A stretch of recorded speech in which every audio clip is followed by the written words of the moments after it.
Big Match John says you can't see me, and that same logic applies to the WWE Raw viewers, or at least 600,000 of them. Welcome back, guys, to Fog Wrestling. It's another edition of the WWE Raw ratings, and you know what? They did okay last week. It was the Raw after WrestleMania. John Cena was there, new champion, defeated the Cody Rhodes streak. Cena promised to ruin wrestling. We seen Randy Orton hit him with an RKO. Everything was good. The views were good on YouTube. They got 3.6 million, their third highest Raw of the Netflix era.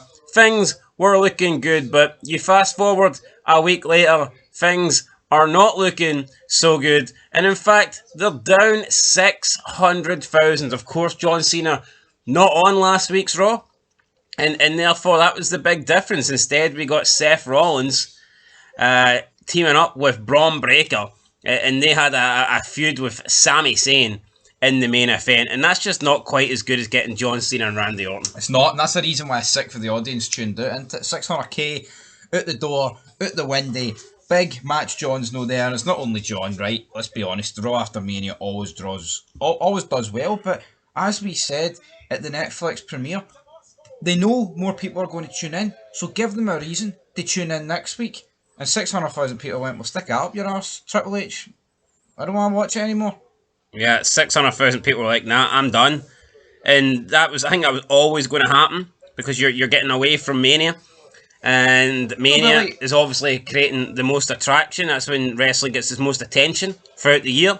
And you need to strike, I think, when you've got the most eyes on the product. And looking at Mania, they certainly didn't do that. How many people, the 600,000, were a part of like the 2.7 million that tuned out after the Netflix premiere? After the first couple of weeks? Probably a lot. Probably most of them. Yeah. I would say the majority of that 600,000 is people that thought, you know what, we'll give Raw a chance. We'll see if the Raw after Mania is any good. Yeah, I mean, I'll be honest, like, if we didn't do this channel, I'd probably never watch it ever again. But if you were to watch shows, you would check out that Netflix premiere. You would check out Mania. And then if Cena won, which he did, you would be likely to check it out. And then once Cena doesn't appear again, why would you check this one out? Yeah, I'm speaking from the casual fan, the guy that might check out, might not. There's reasons why these shows do bigger numbers than the rest, because there is a wee bit more intrigue in them. Absolutely. So yeah, that show down 600k, 3.0 million. The Raw after Mania did 3.6. This one's did 3.0. I would imagine Raw the following week will lose a lot more, and we could see it go to about 2.7. 2.6, and then at that point 2.6, that would be the joint lowest rating of the Raw Netflix era. I think we're getting close to that. I did make a prediction. I says by the end of May, WWE Raw would be under 2.5. I'm sticking with that. I think that will be true. But anyway, you can see here the 28th of April, 3 million exactly, and in the Netflix weekly global rank, it was number 4 internationally and number 3 in the US rank. Now, interesting, number 4 is the joint highest it's been in the international Netflix global rank, but that just tells me there wasn't that much. Maybe it was a quiet week for Netflix where they didn't really release many new shows, because we've seen them get higher ratings before and be lower down in the global ranks. So I'm going to assume that was a poor week for Netflix, and pretty much nothing. They didn't release any new films, new shows, nothing like that. Yeah, I'm trying to think last week what was getting released on Netflix. Not an awful lot, but interestingly enough, it was the shortest runtime of a Monday Night Raw as well. Yeah, I mean, 98 minutes, I don't recall it being that short. Yeah, I think that's without, is that without ads? I believe so. So, but even then, that does seem incredibly short. I think it was, you know. I'm pretty sure it ended about 3:10, 3:15. Yeah, maybe it did. It could have. Anyway. Doesn't matter. I mean, it could be 98,000 minutes. It's still bad, isn't it? Yeah, whether it's 98 minutes or, 98 hours, it didn't really change the fact. The Raw wasn't very good. We had Heyman with Seth Rollins and Braun Breaker with their new wee faction. They tried to recruit Sami Zayn, which nobody really cared about. Did we have Jey Uso last week? I think we did. We had a shitey celebration. I mean, that was pretty much it. I believe he came out with the belt. He celebrated. Nothing else really happened. I actually can't even remember. No, it was him and Logan Paul had the promo against each other. That was it.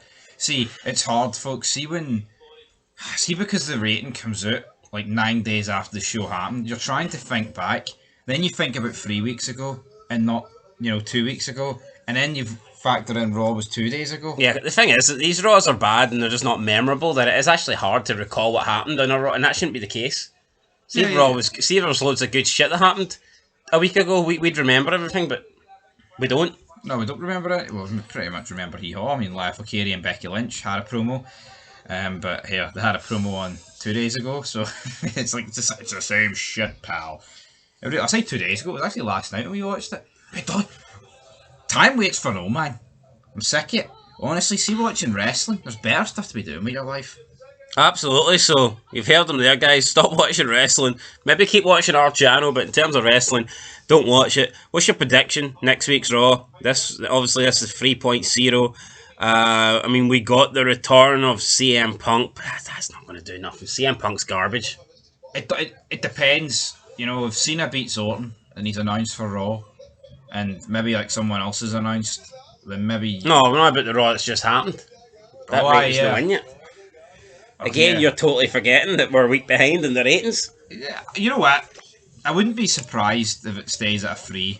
I would. But you're right. Well, I mean, I wouldn't be surprised if it stays at a 3 or goes to like 2.5. Right, okay. Well, so you're going to make a prediction or not? I'm saying 2.7. I'll say 2.9. Right, fair enough. Right, let's look at the clips then from this week's Raw.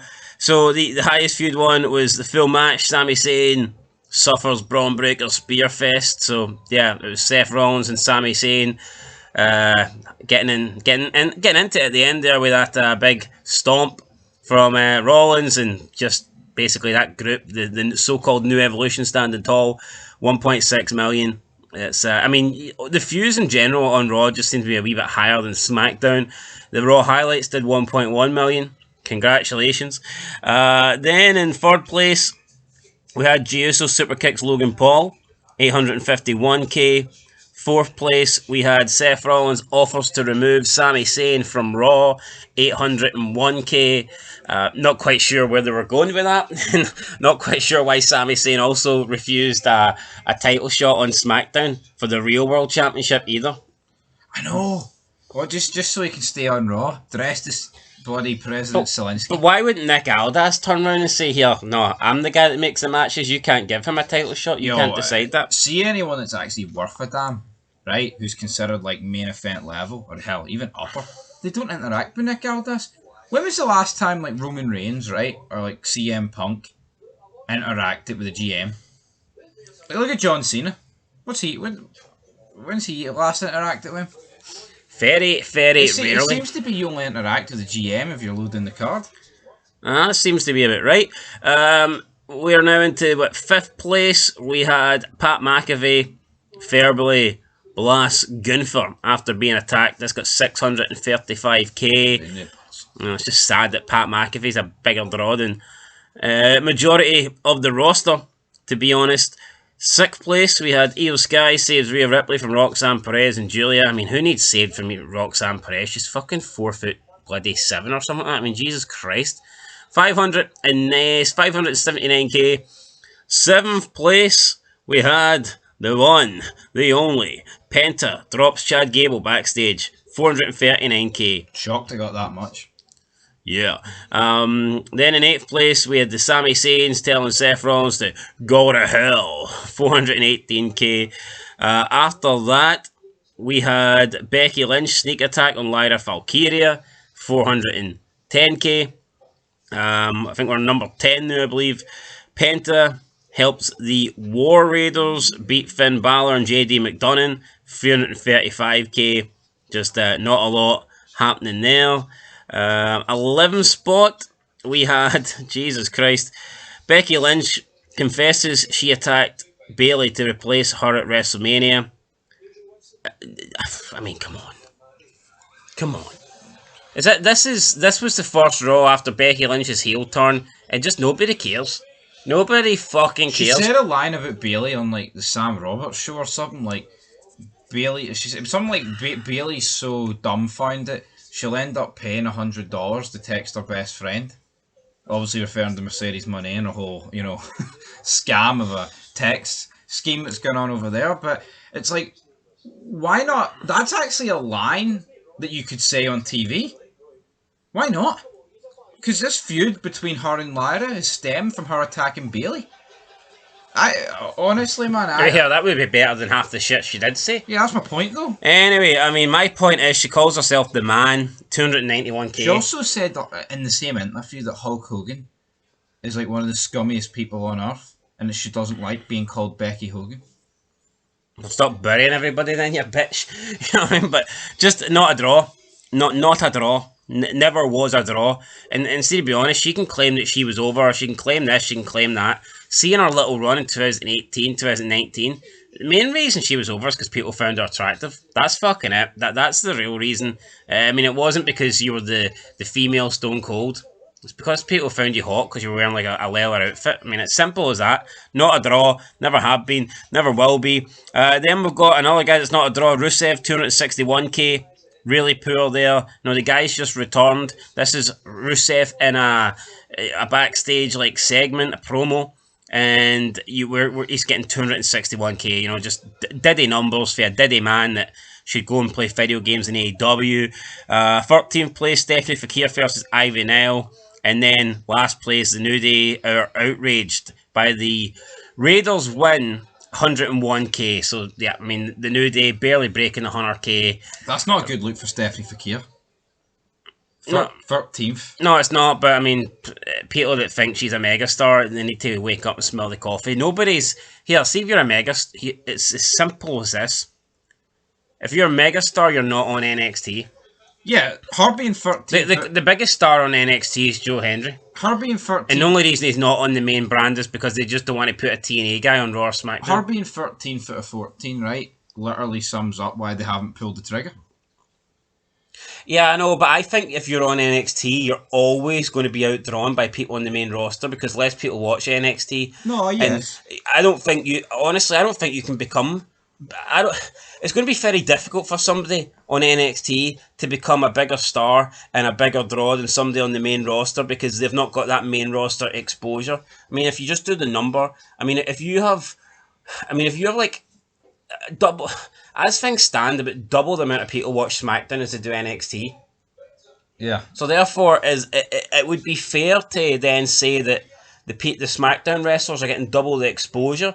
Therefore, it's pretty fair to say that you could expect a SmackDown wrestler that gets uploaded in a WWE clip to possibly get double the amount of views an NXT wrestler.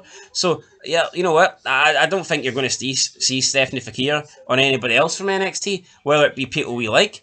I mean, Braun Breaker didn't do exceptional numbers. Carmelo Hayes didn't do it. I mean, if you bring up Obafemi, if you bring up Tony D, I mean, you've seen Julia come up, not moving the needle. Roxanne Perez, not moving the needle. If anything, they're getting a lot lower views and clip ratings than, the other women. So, I mean, to me, you need to come up for NXT and you need to get pushed. You can't just put somebody for NXT onto the main roster and expect them to be a draw because majority of the people watching Raw and SmackDown don't watch NXT. It's as fucking simple as that. It's like, that would be like thinking you could bring Randy Orton and Brock Lesnar and all those guys and Cena onto the main roster in 2002 and not like do anything with them and expect them to be like huge stars because maybe like a 20th of the people that were watching Raw and SmackDown maybe watched FCW. Yeah, no, it's ridiculous, you're right. And John Cena. Never have got over. How many people know John Cena, the prototype? How many people have actually seen him? Or Batista, Levavian, or whatever he's called? Levavian. I mean, Levavian. Lefty. It just doesn't work. It just doesn't work.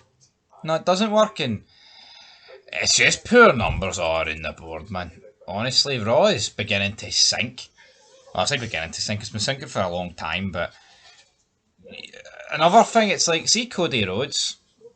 Who's missed him since Mania? Normally, see when the face of the company disappears, he would be missed. Let's say, for example, we'll get to that point in a minute, but let's, like, a good movie on Shudder, for example. which is like a horror version of Netflix. But like a good horror movie or the best horror movie on Shudder will have less views and plays than like a bang average movie on Netflix because Netflix just has a lot more subscribers and viewers, and it's got more exposure because I it's have on more that app. viewers than this on Netflix, though. So do you know what I'm saying? It's like it's the same with NXT. The best people for NXT, they're just not going to draw straight off the bat more than the people that are already on SmackDown and Raw because those people have got more exposure to a wider audience. No, I It's agree. as simple as that. That's the facts. And But the problem for me is when people come up for NXT, you don't see them gradually growing. You don't see them like getting into like big positions on the card. You don't really see the numbers going up. They just seem to be stagnant. Like the more Stephanie Fakir wrestles on Raw, the more you would expect. Oh, her clips are going up, her views are going up, but it just doesn't seem to happen. but it's the same when people like Penta come in, Phoenix, Black, Andrade. Might get a decent number the first time round. Second, third, fourth, fifth. Shite. That's pretty much it. Good night. Ah, is it, guys? I love Anyway. Cody Rhodes though. Alright, go. Well, I've already said it. Say it again. I can't remember what you said. Big star would be No, missed. he's apparently the face of the company. He's not been there since Mania, and they haven't missed a beat. And that's not because they're good. It's just like he's not needed. The same with Roman Reigns. Yeah. No, I agree. I know what that's down to as well. John Cena. I know he's not been there every show, but of course you're not going to miss Cody Rhodes. Not that you'd miss him. Yo, No, Dean also, Malenko, I mean, that's a bad example. The Brooklyn fucking Brawler could have beat Cody Rhodes at Mania. in all, Still wouldn't miss him. in all seriousness, why is Cody Rhodes and Roman Reigns not there? Like, what's their fucking excuse? No, it's pathetic. I don't want to hear Cody Rhodes worked double as hard as anyone else because he had 2 title defenses in 7 months, and I'll never let that go. Yeah. That's unacceptable. 2 title defenses in 7 months is unacceptable. He's going to return and say, what do you want to talk about? Well, I'll tell you what I want to talk about. The fact you know fucking should. Remember people lost their belt and they were desperate to get it back, and it made you believe that the title was important? Yep. Look at Roman Reigns losing at Mania last year, fucks off for 6 months. Cody Rhodes loses this year, doesn't know where to be seen. Gunther, I need time off. I mean, he's more bothered about attacking Michael Cole than he is Jay. It's fucking garbage. See, when Cena was getting his plane for Nevada to go wherever the fuck to film the next part of his movie, why couldn't we get a brawl on tarmac between Cody Rhodes and Cena? Cena's about to leave on his private jet. Can he run him over on the runway with his plane? If he wants, aye. Storyline, of course. Anyway, guys, that's it. Get him sucked into the jet engine. Die Hard 2 vibes here. Aye. Right, till next time. Legend. Peace.